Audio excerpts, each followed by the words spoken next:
فذكر إن نفعت الذكرى. بسم اللہ الرحمن الرحیم نحمدہ ونصلی علی رسولہ الکریم اما بعد. محترم بزرگوں اور دوستوں، امید ہے کہ آپ تمام سامعین کرام بخیر و عافیت ہوں گے، اور دعا ہے کہ اللہ جل جلالہ و عما نوالہ ہم سب کو اور تمام سننے والوں کو، امت مسلمہ کو عافیت والی زندگی عطا فرمائیں. الغرض آج آپ کے اپنے چینل کچھ تذکرے میں تذکرہ ہے امام اور مصلیان. حضرات گرامی،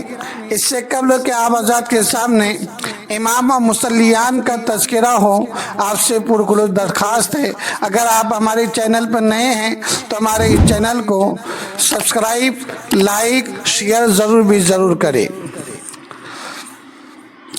الغرض حضرات گرامی، آج ایک طرف امام ہیں تو ایک طرف تمام مصلیان ہیں، مقتدیان ہیں. اللہ جل جلالہ و عما نوالہ کا ہم پر بے انتہا احسان ہوا کہ اللہ نے ہمیں علماء کرام عطا فرمایا ہے، حفاظ کرام عطا فرمایا ہے،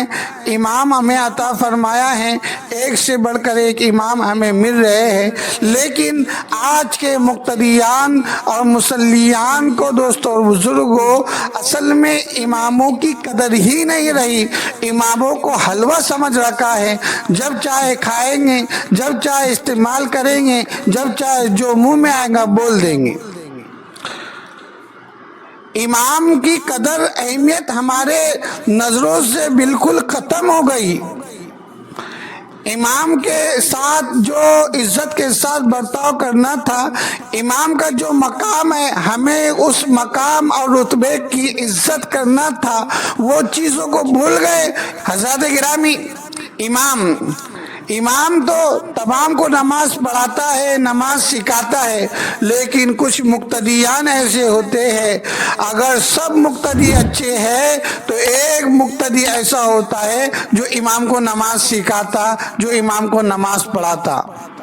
ہر کوئی حضرات گرامی امام کی تاخیر برداشت نہیں کرتے، ہر کوئی امام کی غلطی برداشت نہیں کرتے. امام نے سجدہ سہو کیوں کیا، امام سے غلطی کیوں ہو گئی، امام سے قرات میں بہت غلطیاں آ رہی ہے، امام غیر حاضر بہت ہو رہا ہے، امام تاخیر سے بہت آ رہا ہے، امام کا ذہن برابر نہیں چل رہا ہے، امام برابر بیان نہیں کر رہا ہے، امام برابر قرات کے ساتھ نماز نہیں پڑھ رہا ہے، امام برابر پابندیاں نہیں کر رہا ہے. ہر کوئی امام کی غلطیاں میں اور غلطیاں کے اندر منتظر ہے کہ کب امام غلطی کرے اور ہم اس کو لقمہ دیتے بیٹھے،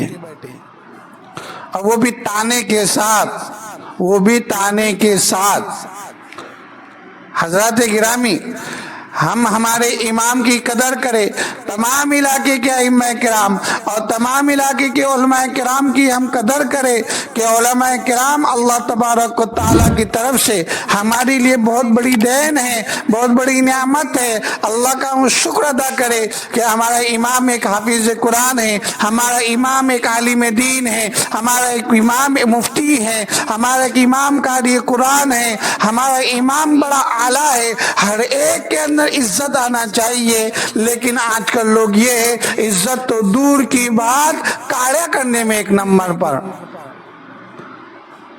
نقص نکالنے میں ایک نمبر، اعتراض کرنے میں ایک نمبر، امام کے خلاف ہونے پر ایک نمبر، امام سے ناراض ہونے میں ایک نمبر، امام کی طرف نظر نہ گھمانے پر ایک نمبر، امام کے خلاف بولنے پر ایک نمبر، امام سے بدگمانیاں رکھنے پر ایک نمبر، اور امام کے اوپر باقاعدہ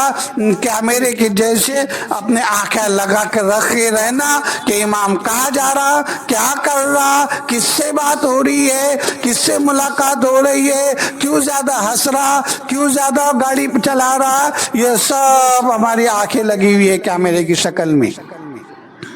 امام کی جیسی عزت کرنا تو ویسا تو کرتے ہی نہیں، اور اتنے ساری اس کے اللہ رحم فرمائے اتبار اس کے اوپر ڈال دیتے ہیں. کون ہے بتائیے؟ اللہ ماشاء اللہ کوئی ہوگا جو مہینے کے امام کو 100 روپے 200 روپے 500 روپے اپنے طرف سے جیب خرچہ بطور ہدیہ دیتا ہوگا، کوئی ایک ہوگا کوئی مسجد کے اندر، نہیں تو اکثریت کیا یہی حال ہے کہ 1 روپیہ دیتا نہیں، الٹا امام کے پیچھے لگے ہوئے رہتا ہے، الٹا امام کے پیچھے لگے رہتا۔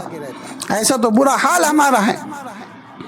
اب ایک مسجد کے اندر، اب سنی حضرات گرامی، بطور مثال ایک مسجد میں اگر 100 مصلیان ہیں، 100 مصلیان ہیں، 100 مصلیان اگر ہر کوئی 200 500 روپیہ، کم از کم 100 روپیہ مہینے کے ہدیہ دے دے، کم از کم 100 روپے مہینے کے ہدیہ دے دے، ہر کوئی یہ سوچ لے کہ میرا امام ہے، میں اس کے پیچھے نماز پڑھتا ہوں، تو میرا تو حق بنتا ہی ہے۔ جو ٹرسٹیان اور متولیان کی طرف سے، ذمہ داران کی طرف سے، مسجد کے ٹرسٹیان کی طرف سے جو پیمنٹ ملتی ہے، جو تنخواہ ملتی ہے، اسے چھوڑ کر میں اپنی ذات سے، میری حیثیت ہے 100 روپیہ دینے کی، تو میں چاہتا ہوں کہ مہینے کے 100 روپے الگ سے جیب خرچہ دوں۔ 100 مصلیان نے اگر یہ سوچ لیا، جیسا کہ 100 مصلیان یہ سوچتے ہیں کہ امام کی کیا کیا غلطیاں ہے، امام کیا کیا کرتے رہتا ہے، امام کو تاکتے رہتے ہیں کہ امام نے کبھی زیادہ ہنسنا نہیں، کہ امام نے زیادہ کسی سے ملاقات کرنا نہیں، کہ امام نے کہیں ایک جگہ پر بیٹھنا نہیں، اور امام نے دوسرا کوئی کاروبار کرنا نہیں، بس امام کے پیچھے ٹوک میں لگے ہوئے رہتے ہیں۔ ایک غلطی آتی ہے پورا پہاڑ اٹھا لیتے ہیں۔ تو اگر وہ آدمی ذہن میں یہ بات بیٹھا لے اور اپنے لیے واجب قرار دے دے، جیسا کہ مہینے کا ریچارج ختم ہوتا ہے، 300 400 روپیہ کا ریچارج ڈالتا ہی ہے، الیکٹرک بل آتا ہے 1000 2000 روپے مہینہ بڑھتا ہی ہے، ایسا ہی دیگر ضروریات جو انسان پر مہینے کے لاگو ہے، اس میں سے اگر وہ ایک ذمہ داری لے لے کہ میں اپنے ذاتی اعتبار سے امام کو کم از کم 100 روپیہ دوں گا، 100 لوگ 100 مصلیان اگر 100 دے تو 10,000 روپیہ یوں ہی ذاتی خرچہ امام صاحب کا نکلتا ہے، اس کی دیگر ضروریات پوری ہوتی ہے، وہ کسی کے سامنے محتاج نہیں ہوتا ہے، اس کے دماغ پر کوئی ٹینشن نہیں ہوتا ہے کہ نماز میں آخر غلطیاں کیوں آ رہی ہے، اور امام صاحب آخرکار پریشان کیوں ہو رہے ہیں، امام صاحب آخرکار گم شدہ کیوں رہ رہے ہیں، آخرکار وہ ہم سے زیادہ بات کیوں نہیں کر رہے ہیں، آخرکار ان کو کون سا ٹینشن ہے۔ کبھی ہمیں اس بات کی پوچھنے کی فکر نہیں ہوتی، نہ مدد کرنے کی فکر ہوتی ہے، بلکہ کاریہ کرنے کی فکر ہوتی ہے۔ تو بتاؤ مصلیان، کیا ہم ہمارے امام کا حق ادا کر رہے ہیں؟ کیا ہمارا امام ہم سے خوش ہے؟ یہ سوچے، یہ برابر سوچتے ہیں امام سے ہم خوش نہیں ہیں، امام سے ہم خوش ہونا چاہیے، یہ سوچ رہے برابر امام سے ہم ناراض ہے۔ یہ کبھی سوچا، یہ کبھی غور کیا، اس بات کے بارے میں کبھی اپنے آپ پر کچھ وقت لگایا کہ ہمارا امام ہمارے سے راضی ہے یا نہیں، ہم سے خوش ہے یا نہیں؟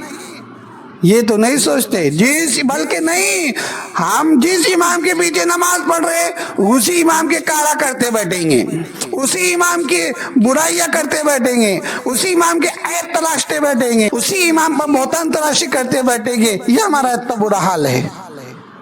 تو حضرات گرامی، تمام مصلیان سے پرخلوص درخواست ہے کہ ہم ہمارے امام کی اور ہمارے گاؤں کے، ہمارے ایریا کے، ہمارے علاقے کے، ہمارے شہر کے، ہمارے ضلع کے پورے علماء کرام، پورے ملک کے تمام علماء کرام کی ہم قدر عزت کرے، ان کے علم کی قدر کرے، ان کی عزت کرے، ان کے مقام اور مرتبے کو سمجھے اور جانے، ان سے ملاقات کرتے رہے، ان سے مل جل کرتے رہے، اور خصوصاً ہر کوئی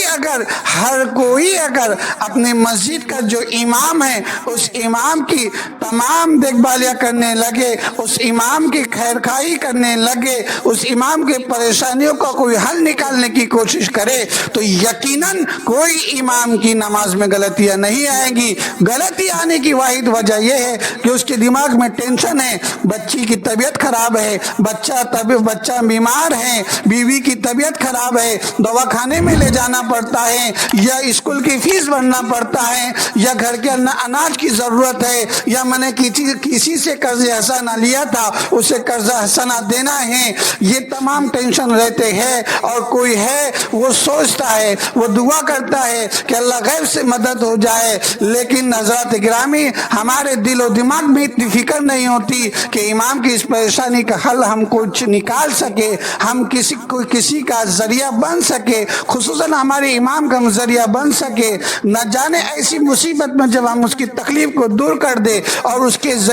ہم اس کا ذریعہ بن جائے تو اللہ تعالیٰ اس کی دعا اس کی آہ سے ہمارا بیڑا پار کر دے۔ آپ حضرات سے یہی خصوصی درخواست ہے اور اللہ سے دعا ہے کہ اللہ تبارک و تعالیٰ میرے اس بات کہی ہوئی باتوں کو عمل کرنے والا بنا دے اور مجھ کو بھی عمل کرنے والا بنا دے۔ وما علینا الا البلاغ۔